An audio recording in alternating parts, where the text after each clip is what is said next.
lethal.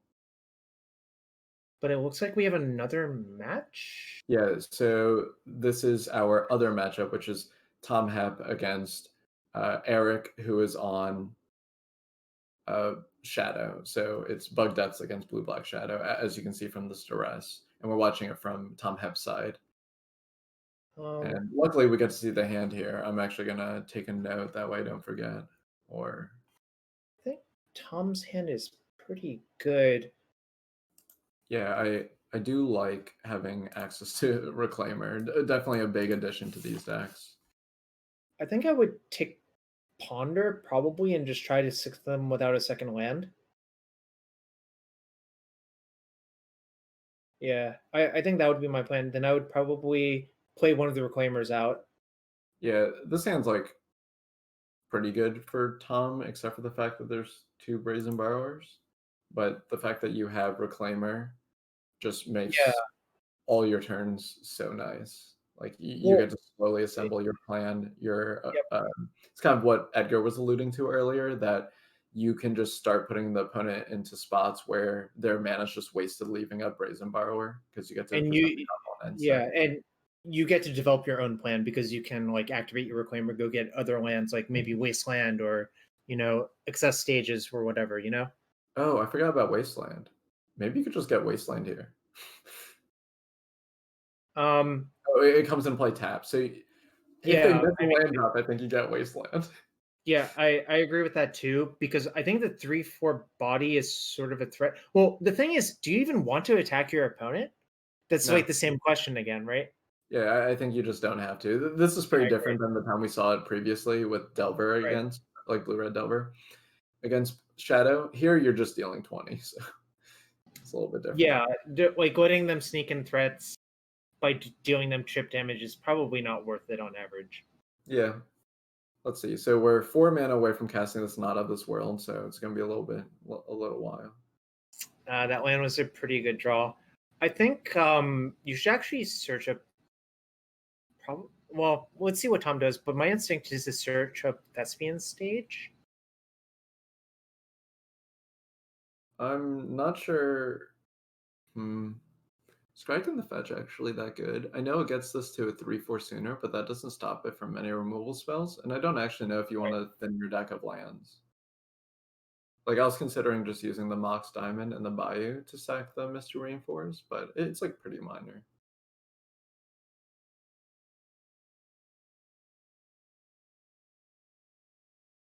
So ultimately getting You the got Dark. depths. So actually, Not of This World is a great answer to Petty Theft. Yeah. Because you know your opponent has no dazes or forcibles right now, except for one unknown draw, which was a land, right? No, there's another unknown card. Oh wow. But we already knew that. Well, we already knew that could happen, right? I didn't think about that happening, so speak for yourself, Jarvis. Urborg off the top is like an excellent counterplay to that, right? Yeah, definitely. Do we get to attack? Probably not. No. I think my plan would be to sack Bayou to get stage, probably. Yeah, and you don't want them to develop Shadow. Sorry, I just love attacking a Magic. It's my favorite thing about the game. For those of you in chat, this is game 3 of the other semifinals matchup. It is Bug Depths versus Blue Black Shadow. Ooh, but that Thoughtseize is actually kind of huge, right? Well, it depends on, like, it is huge in that it takes Not of This World, but it's also not necessarily huge in that now you're just priced into leaving up your mana the whole time, and then hopefully you draw land for this Brazen Borrower. Like it is good that you got the Not of This World, don't get me wrong, but like you if you don't make your land drop this turn, you're not like wildly happy. Yeah. Fortunately, for better or worse for F711, he has another turn before the Merit Wage will come knocking. Yep. Definitely some reprieve there.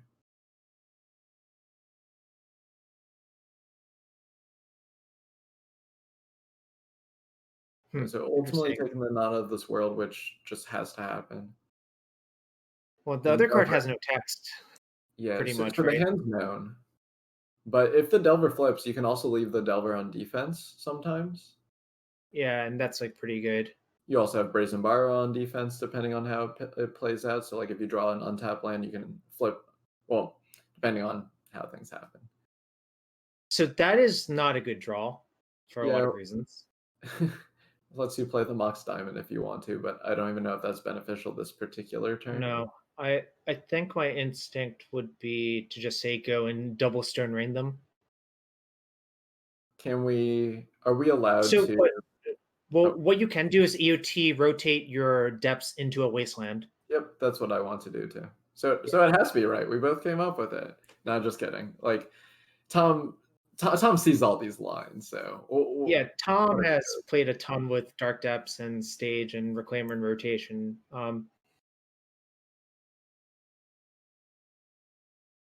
Yeah, just converting your second depths into something that does something is like a big deal.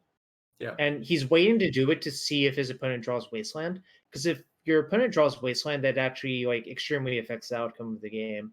Yep.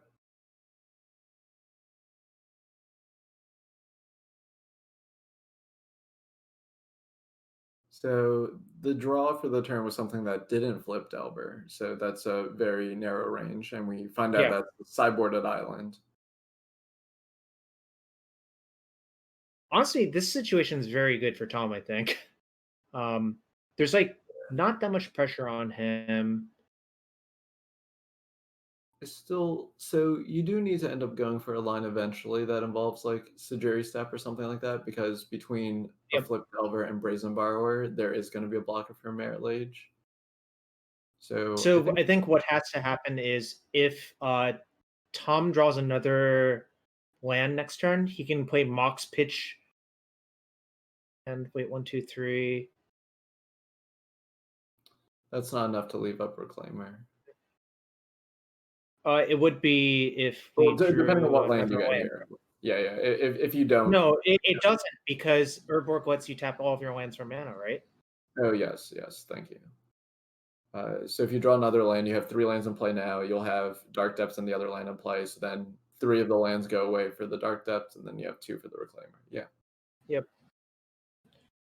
I think maybe Tom's thinking about whether he actually wants to get. I'm not sure the Wasteland does that much anymore. I guess no. The Wasteland does do something. It prevents a hard cast Brazen Borrower. Well, no, it doesn't really. Well, like the land's kind of like spoken for Yeah, if you're willing to use the Reclaimer. right. But the turn afterwards, I think it's appreciated. Right. So are we seeing petty theft on Reclaimer? Oh wow. Interesting. And he knows Wait, the hand. so why don't we can just main phase activate, waste Yep. our opponent, which cuts. Yeah, And you know the you worst part of all of this, we can just Mox pitch Urborg to replay the Reclaimer, which plays around. Not that it's in our opponent's hand. If they play Diabolic Edict or something like that, it plays around Edict to do that as well. yeah, and it plays around So the Delta flipping because you could get Sajiri Step, and you would know what the card is, so you would know their whole hand. I Assuming think it's not our like opponent's just going to be in the abyss now. there were only 2 Brazen Borrowers on the list, right?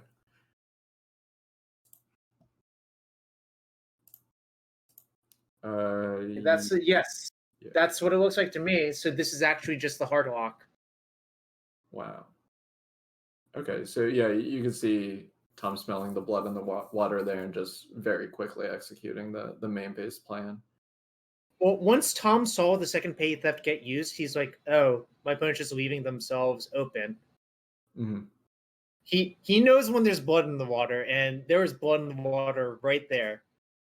Baby, there's a shark in the water. Not the same song, but that's okay. But you mentioned sharks. It's true. I've heard that song more times in the past few months than I thought I ever would. Baby Shark, to be It clear. All right, so he's gonna be able to present this Death Shadow, but he's hoping that his Insectile Aberration will be allowed to block, but we know that that just isn't happening with the Reclaimer in play and the Sejiri Step Yeah. still on deck. The Tom putting on a master class, and it looks like it's going to be a classic matchup. Bug Depths versus PNT in the finals. Let's call it PNT. I like Pat, just pure Pat, abyss like tendrils instead of ad nauseum. pure. Sure, sure. Right. Gotta click on the good symbol. All The right, best good. symbol in Magic. Yeah, All right. we passed that test. Yeah, it's the teardrop symbol because your opponent cries when you play too many blue cards. So yeah, like I said before, I do think Depths generally is favored versus Shadow variants, and Mhm. we sort of saw it that game. Although it was a little bit trickier because our mana was not perfect. Mhm. I Well, once you put 8 colorless lands into your deck, the mana situation's not always perfect. You know how it is. Yeah. Oh, I know how it is. You try to like get so greedy with your mana bases and just make sure everything happens, but it's hard sometimes. It is very difficult sometimes. So, Oh, I know this is the last time you're gonna be in the booth today, so I'll let you run these last few minutes however you want. all right. So we did see Dark Depths take down that match, and we saw my buddy Anthony take down the other match. Um, Honestly, all of the games we've seen so far have been great. I think the last match, it's Bug Depths versus PNT. I think the blue component of that actually improves the matchup a little bit, with a Stifle and the Fluster Storm. But I think overall that it's probably still favored for the combo deck is my gut reaction. What do you think of that? They're both combo decks. What? They're both combo decks, Yeah, right? you know what I mean. The ritual based combo deck. Yeah, yeah. So pretty much by merit of being able to be more explosive and also being able to conceal your combo, like Yeah. the depth deck won't always have access to Thoughtseize and Duress. Like they won't always know what's in the hand of the Storm player, so they kind of have to be on edge. But you can kind of realize when you're going to get 20/20'd. So the clock is extremely clear, and we've seen Storm be able to take advantage of those types of moments. But And to yeah, to tie it all back in to our no veil, no lave, no problem. I think both of these decks sort of profited a little bit from there being no veil. Although I would argue that the depths deck would rather have veil in this matchup than the Past in Flames deck rather would. yeah, I agree with that. I do think I still like the depth side from the standpoint of your mulligans are kind of better because instead of trying to build up to a critical mass of spells, you're trying to do something that requires very few cards. And a lot of your pieces are redundant, which is pretty good against the Thoughtseize deck. Some of them can't even be targeted by Thoughtseize, while all the Right. interaction Tom has can be very surgical in what they're targeting in the hand. So, maybe it's commentator bias or something, but I do like Tom's chances in the matchup.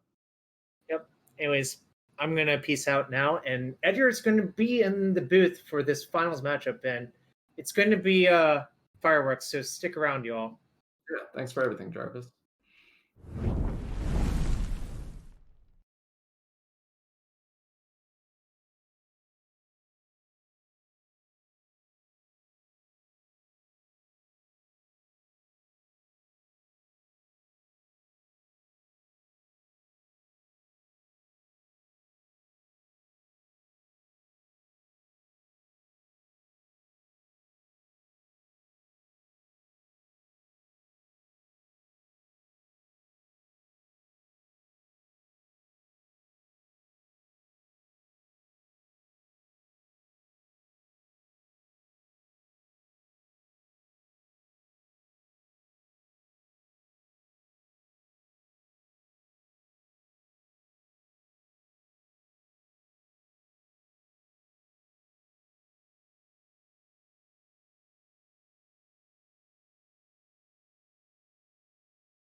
All right, Yep, so taking us home tonight is me, Jonathan Skennick, Watchwolf92, and Edgar Magayesh, or however you pronounce that. nailed it. Nice, thanks. So what are we going to be seeing in the finals today? We are seeing a couple dedicated Thoughtseize decks in the form of Ad Nauseam Tendrils and Sultai Depths. Okay, Um, awesome. yeah. So some things, we still see these decks in Legacy, but still playing towards the no veil, no lab, no problem sort of thing. And just all in all, like, what are your general thoughts on things that we've seen today and the fact that there hasn't been veil and there hasn't been lab? I mean, it's kind of been pretty interesting, but it is definitely worth noting that these two decks in the finals, if you want to really hammer it down to in reference to the tournament structure, is that there's one deck that is pretty weak to the card Veil of Summer, and there's one deck that's pretty weak to the card Swords of Plowshares, which is kind of an extension of Astrolabe in the current format.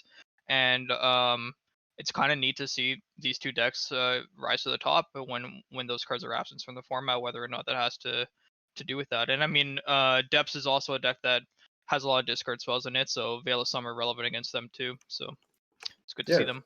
So speaking of those decks, how about we see what our finalists are playing? So starting off with a signature Tom Hep one stifle bug deaths. Would you be Just a able to classic. walk me? Yeah, would you be able to walk me through? Like we know what this deck does, but what are going to be the important elements in this finals match? Well, he's playing against Ant, and I would assume that because these brainstorms, I believe that they're kind of in place of where you would normally see like the tertiary threat. In Dark Confidant is I think the most typical card in that slot, and uh, I feel like Brainstorm is probably a downgrade there. I'm not 100% positive, but he does get access to a Stifle, which could be pretty relevant. And these Fluster Storms after board are kind of an avenue that traditional depth decks don't really have against combo decks, and could be pretty devastating. When Thomas is just presenting discard spell into Merit Lake, and then if it might cause the Ant player to just have to go for it and then get blown out by a Fluster Storm. Well, one thing I do like about the brainstorms is that you can, similar to brainstorms against discard spells in other decks, you can hide some important elements, maybe a key crop rotation.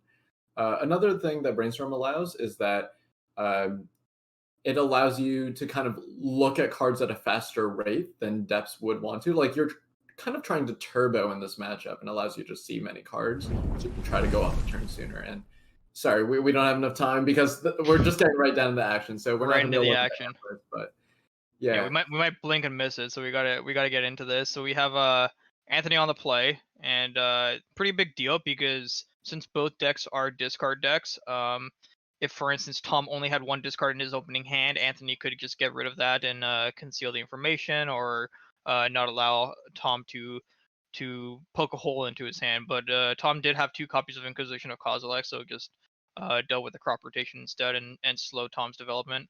Yeah, there's a lot of cool optionality that comes with coming on the play, being on the play with discard mirrors. But after taking the crop rotation, it's not the same as you can't thought use the top card of your deck, your opponent's deck. But drawing the dark depths is kind of ideal there. Yeah. It lets him set up combo on turn 3, still has 2 discard spells. This 7 mana card is kind of gonna be a stain in Anthony's hand because he wasn't able to get Hellbent for Inferno Tutor, but LED probably the ideal draw. I'm not sure if he has enough to no, he doesn't have enough to do anything relevant, I don't believe. So Um it's 1, 2, 3, 4. So dark rituals +2, cabal rituals +1. So that's four mhm. total pre LED. Then you can play infernal tutor, crack the LEDs. So you have 5 mana. You can play pass in flames there, have one floating. But when you pass in flames there and flashback the cabal ritual, the dark ritual and the cabal ritual, how many cards in your graveyard? You would have one, two, three, four, five, six, because the Past in Flames would generate the extra card. So you can actually flashback Dark Ritual and Cabal Ritual. So that would, and it would still be thresholded. So then that would be one, two, three, six. Then you can flashback the Infernal Tutor and get Tendrils. But I don't think that's Storm Count 10. Yeah, so Anthony has to say go here. One thing worth noting is that crop rotation actually a pretty powerful piece of interaction from the death side with its ability to get bog, which I don't believe is absent. No, it's not. Even in the Sultai variant, just because it's so powerful. Um, So, and sorry. because without passive flames, the ant deck is it's pretty difficult for it to go off. So I finished up with the numbers, and it would have been a tendrils for 18.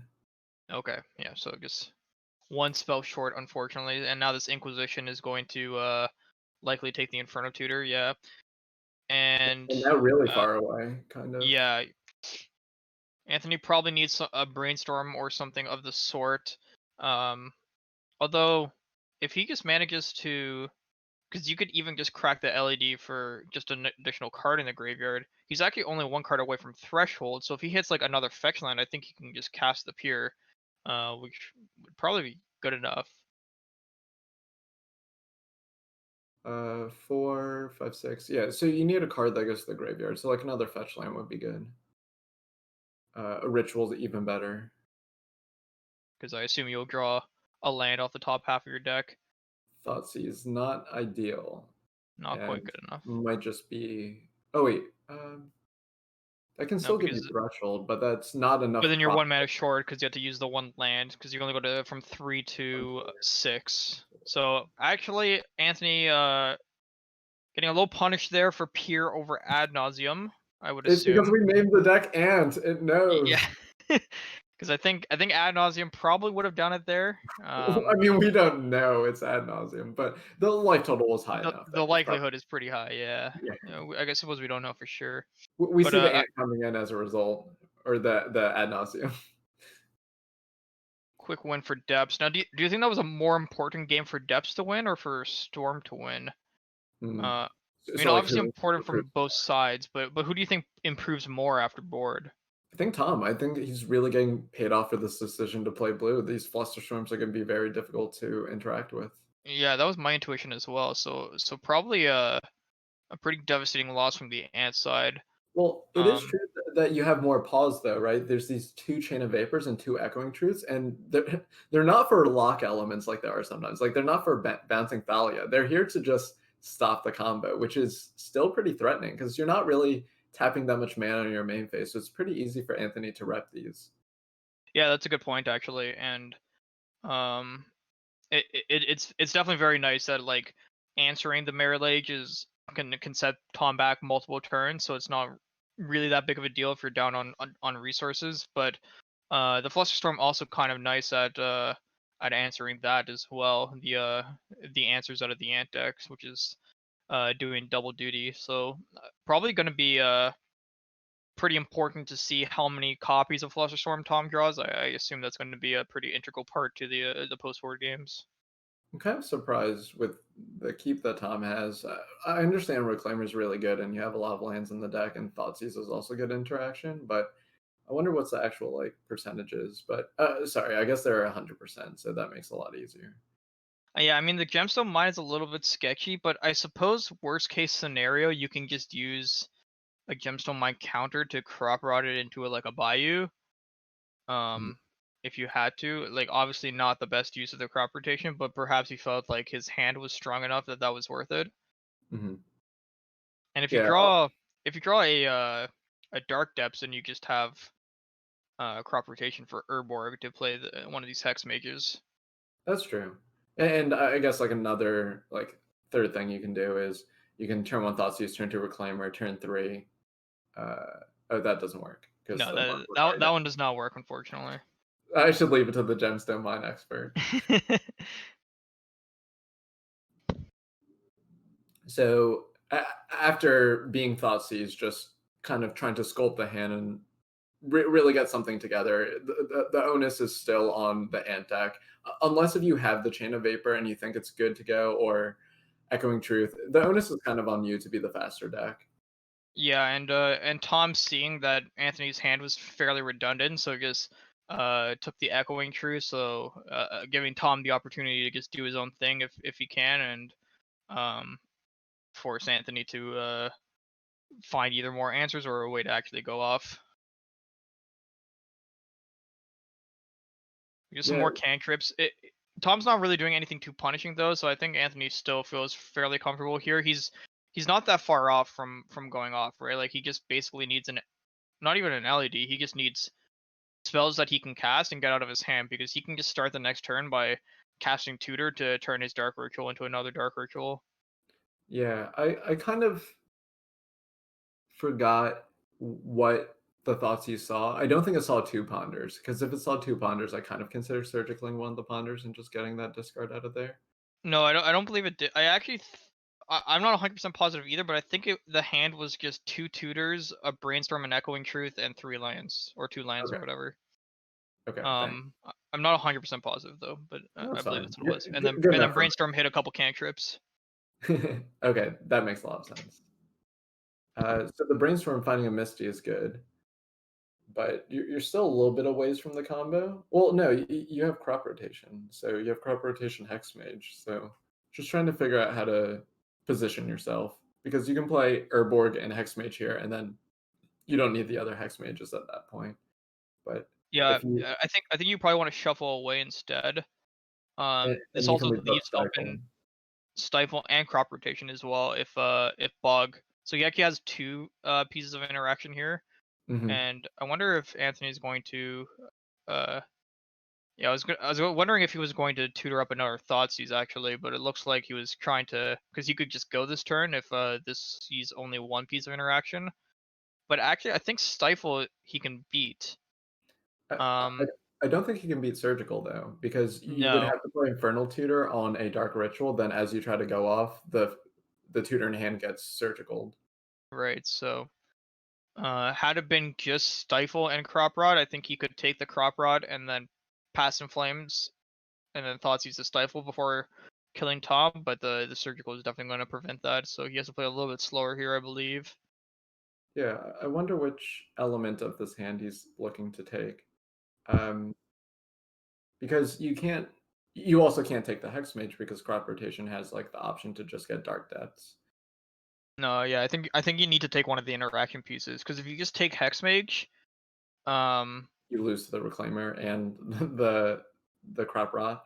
yeah, and Tom just has so much time too, right? Because he still has three pieces of interaction at that point, and Anthony just has nothing going on. But it looks like Anthony is not afraid of. Oh, he took the surgical, right? So Yep. this makes sense. So he's just setting up for possibly a big ad nauseum or peer next turn, I would guess. This Hmm. makes sense. It's a way to beat the bog Yeah. is to cast one of those two spells. So Tom fetching on his upkeep is because he knew he had two Hex Mages there, not really the draw step you want. Urborg gets to save the Gemstone Mine, which is pretty Oh, awesome. interesting. I actually didn't even think about that. That's Most I'm good. pretty sure it's phrased that way. That's a part of the It mana is, ability. yeah. You have to use the mana ability that removes the counter in order to Yeah, it's not like City of Brass, or City of Brass just deals you the damage even if you use Urborg. Okay, so I think Anthony's gonna be able to do something here. Yeah, I think it's just go time. It's not getting any better. Now, I'm no I'm sure that this is something that the Ant community the Ant community loves their math. If you ever talk to You mean fake math? some yes, exactly. And I'm sure that they have worked out like which spell is a higher percentage victory Well, in spots like this. I I know how this works. If you get Peer, you're like 93% to win. But if you get Ad Nauseum, you're like 86% to win. So you have to get Peer. See, I'm also a Storm expert. I bet the numbers are like closer to like 96 and 97, and it's like they've just argued about it for hours, but it's it's pretty funny nonetheless. I mean, I'm sure like both of them were close to 100%. Well, I'm And sure with Peer in the deck, if you Ad Nauseum, then you can just like hit Peer and Tendrils, and it can get oh, bad quick. that's funny. Yeah, I did not even think about that. So yeah, I suppose when you have both, you just have to get pure. Yeah, I'm sure 87 Um, is a lot better of a percentage. So and I see an Inferno Tutor and an LED, so this is going to be game over for sure, barring anything weird. But I mean, I think I even see the tendrils in hand. So yeah, there we go. yeah, just play some Writs, play some Mana Rocks, or whatever you want to call it, just Tendrils.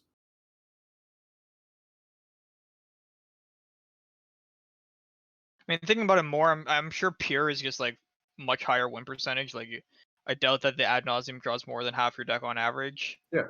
Um, Yeah, I thought when I did my fake math. all Okay, right, so game three. yeah, do you think anything changes? Like, I see that Tom boarded out a brainstorm, which, as we discussed earlier, is because he's more threat dense and doesn't have as much time to dirtle per se. But also boarding out Sylvan Scrying, I understand Scrying's like a little bit slower, but it gives you exactly the card you want, but maybe its speed is not appreciated. Yeah, and it doesn't get any of the interaction pieces when you want them. Again, Mm. specifically Bog. Um, so it's probably too low impact. But both players submitted right away. I thought that maybe Anthony would have wanted his own Flusterstorms, both to combat the discard spells and the Flusterstorms out of Tom. You can do that sometimes if you have more mana than your opponent. But The opting not to and instead just being threat dense basically. the Flusterstorm on the like Flusterstorm against discard I think can make sense on the play, but I don't think you're allowed to on the draw because then they just take your spells that matter and then the Flusterstorm. Right, and then you're not doing anything. Mhm. So we get to see the unique flair that Tom likes to put on this deck of Brainstorm just being able to really switch up this hand and leaving a Flusterstorm on turn one should things go badly or Crop Rot. So lots of options here. Yeah, the old brainstorm away my Mox Diamond and Crop Rot to shuffle is probably not the most conventional brainstorm of the format, but uh, it does its job.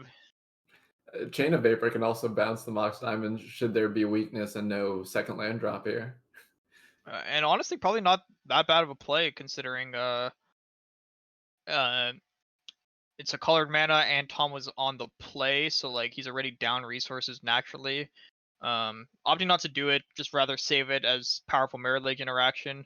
I think that's something that you would do less often against a black green build. But the fact that these Flusterstorms are looming means that the Chain of Vapor is less likely to be good going later. So maybe something worth considering against the bug variant specifically.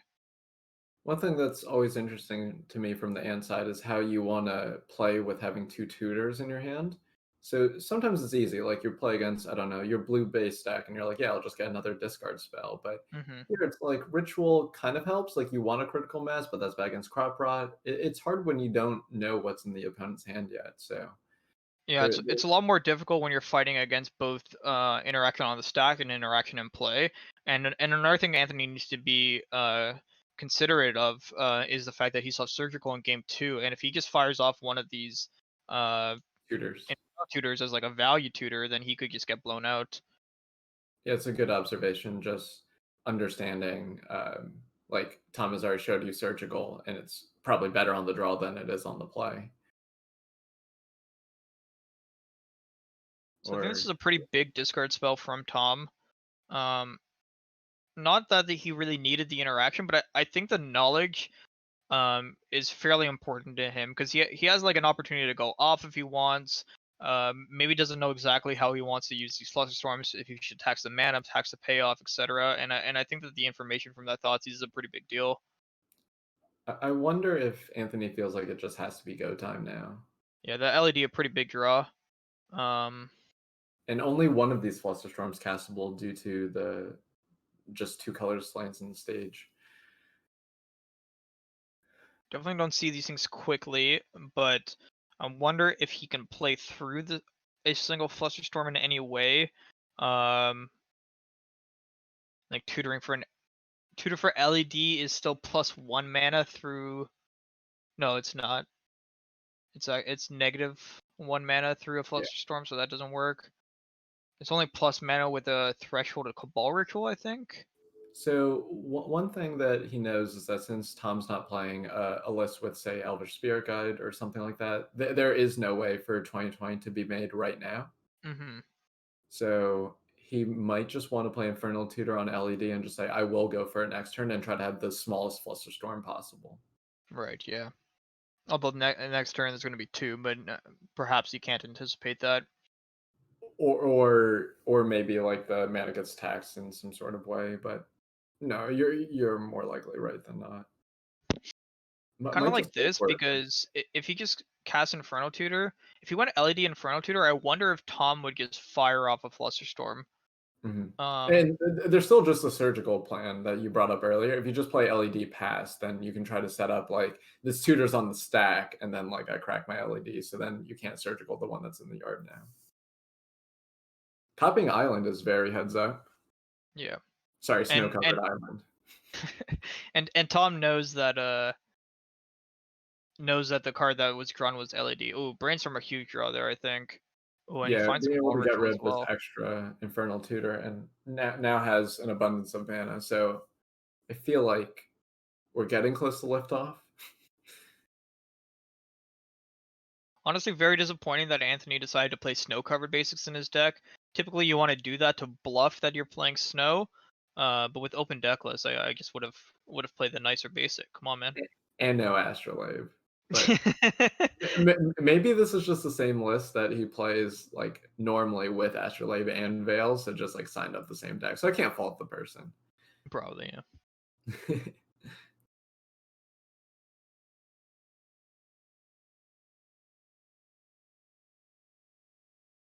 So Tom with the very quick passing of priority when that Dark Ritual went on the stack, heads up. Love it. When you have spells like this, that your opponent could play around, but sometimes is difficult, you really need to think about what you want to counter before it goes on the stack. Yeah, like And premeditating it. Only so many things can happen to you. right, exactly. And I think Tom was pretty acutely aware of that and really thought about it beforehand, and it could have influenced Anthony's decision here because when that Dark Ritual went on a stack, Tom said okay right away, and then he kind of just cast the rest of his spells, and he's gonna get Flusterstormed here, and he's gonna be on no resources after that. Yeah, so considering that we consider a deck Storm if it wins with the Storm mechanic, would you consider Tom's deck Storm? I mean, Absolutely not. but because of the Storm count, it's able to just win the game. And we're talking a lot about this Flusterstorm, but also Tom could just um, win with Mirror Lake here as well. So not worried about a card like Empty the Warrens. What do you think of the decision to let him get the Passive Flames and then Flusterstorm? This allows him to save the second Flusterstorm, or else he would have had to cast both of them. But the downside is now there's a Passive Flames in the graveyard. So I suppose that's a good trade for you. Yeah, You're up a Flusterstorm, which at worst counters the Passive Flames that's in the graveyard. like nothing bad can happen to you next turn. If Well, you the have worst case is that Anthony draws, I suppose, like a discard spell first for the Flusterstorm, and then draws an LED for the Passive Flames. But well, if you spend both Flusterstorms, the worst case scenario is that they draw LED and then they can flashback Passive Flames and then play Rituals. if you spend both on the tutor, you mean? Yeah. Well, the tutor got the Passive Flames, so Oh, there would be thank you. no. Thank you. Right, Yes. yeah. But I mean, Mm. if Anthony draws a discard spell this turn, he's just gonna die to Mirror Lake. So Yeah, this I'm was pretty probably sure. just Yeah, thought through. it felt like it was kind of close to a lock. And there's the Like, LED actually. yeah. So he's feeling like he has a chance, but we know the truth. Does this prevent Tom from going off his turn though? There's no Urborg in play, so Sajir Step coming to play tap does, but without any Passive Flames, I don't think there's a single card that could be drawn by the Amp player. So you know that your Crop Rot's good. And there we Tom go. Hep, Tom wins the man, match. I'm telling you, Storm just winning 2 Fluster Storms. He who casts the more Storm cards wins the game. Yeah, exactly. Well, they both got to cast 2, right? Tom played 2 Storm cards, and then the Passive Flames deck got to play Passive Flames twice. So even trade. Yes, exactly. The perfect trade. So yeah, congrats to Tom Hep, really great guy and stuff. But we got a special guest coming on, and special as in you're already tuned onto his channel. So here he comes. What the? Oh my god! All right, that was pretty cool. Honestly, like I was just watching this silently. Like I'm also like that. Okay, it's me by the way. It's Otterog, guys. Just in case you didn't know, the man behind the curtain. I'm out here, Jay, chilling. Dude, that top deck LED, like it's pretty crazy. Like Anthony had almost like like he set himself up, and then he's like, all right, I'm still in a position to win if I could like top decks just like mana, right? And he actually does it. But like Tom just like, I don't know, Heavyfoot is just like, no, you shall not pass. You know what I mean? And I'm just like, this is it. This is what life is like without Veil of Summer and Arkham's Ashland. But quite honestly, like, I don't mind it. I'm okay. You know, like, I mean, maybe after I get Thoughtsseized a couple times, I'll just be like, you know, that'll be over. But anyways, look, guys, I actually have to head out soon. But I do want to say, like, thank you so much. I want to say, first off, congrats to Tom. You absolutely crushed the tournament. Anthony, you also nailed it. In fact, everyone who played today, like, so glad that you guys could participate. Jonathan, Edgar, Jarvis as well. Thank you so much for doing commentary. Like, you guys are a blast. And then obviously like Ved behind the scenes helping navigate everything. I'll say this much, that the production was just like so smooth on my end that I definitely want to do this again. Hashtag looking for a sponsor. We'll up that prize support. You feel me? We'll make it a more prestigious, a bigger event. So you know the drill. Everybody in the chat. Let's ban more cards next time. What's up? Let's ban more cards next time. That's what I was thinking too. I have another hypothetical list in mind. I'll shake up the format by a lot. Yeah. Oh, your list? What was it? What was your list? Edgar was like ban Gristleband. Ban. It was just every card I don't like playing against, so it's just Snow Mirrors. Yeah, exactly. Yeah. Oh my God. I looked at that list and I was just like, yeah, I'm okay with that. I mess with it, but then I figure like everyone else would, you know, resident sleeper their way out of it. But yeah, so I'm looking forward to doing more of these kind of things, and even if it's just like regular Legacy, like just to get an idea of like I mean, like there's not enough Legacy out there, not enough Legacy coverage out there, so it's like really cool to even like host this kind of event. Plus, like the way you guys did it, you absolutely like. I'll be a broken record. You guys absolutely crushed it. That being said, like I'm gonna wrap up now. I'm gonna send you guys over to Abe Stein. I think he started streaming like an hour ago. That's my boy. Yeah, exactly. So you guys know the drill already. Hit that follow button if you haven't already. That way you'll know when I'm live next, which, spoiler alert, will be tomorrow for day 152, I think. And then obviously, if you like the content enough, subscribe. Shout outs to Edgar at EdgarMTG, Jonathan Sikanik at WatchWolf92, at JKU06, that's Jarvis, and then at VedCarhead, that's Ved as well. Give everyone, show some support. This was incredible, and I really do appreciate everybody hanging out here, being here. I will catch you guys next time. Yeah, that's it. Bye, guys. Thanks, guys. Bye. Oh, shit.